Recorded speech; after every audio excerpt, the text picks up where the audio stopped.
የፍቅር ከተማ ናት። እግዚአብሔር የተመሰገነ ይሁን። ስለዚህ በርካቶች አሉ።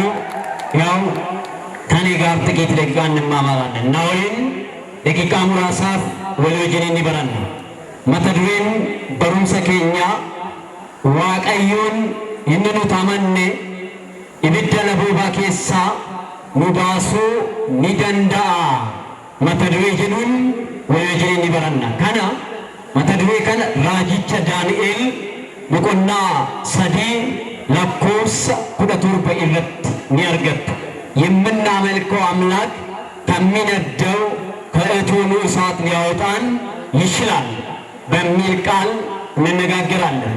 ይህንን ቃል በትንቢተ ዳንኤል ምዕራፍ 3 ከቁጥር 17 ላይ የምናገኘው መለኮታዊ እግዚአብሔር ቃል ነው።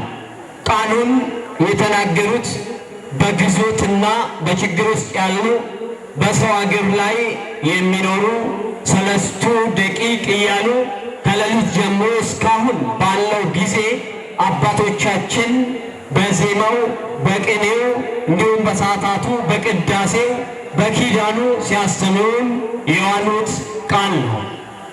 የተነገረለት ደግሞ በወቅቱ እስራኤልን በባርነት ገዝቶ ለነበረ ደግሞ በአካባቢው ላይ ይፈራ ለነበረ ለናቡከደነጾር ቃሉን ሲናገሩ የእምነት ቃሉን ሲናገሩ በጣም ከፍተኛ ችግር ውስጥ ሆነው ግን የሚያመልኩትን አምላክ ከየትኛውም ነገር እንደሚያወጣቸው በእምነት በማመን ለአንተ ከምንሰግድ ለምታቆመው ጣዖት ከምንሰግድ እኛ የምንሰግድለት አልፋና ኦሜጋ የሆነ አባትና አምላክ አለን፣ የምንሰግደው ለእርሱ ነው።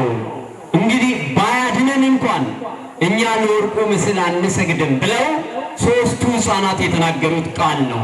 ኤጋ የሆኑን ፈይፍን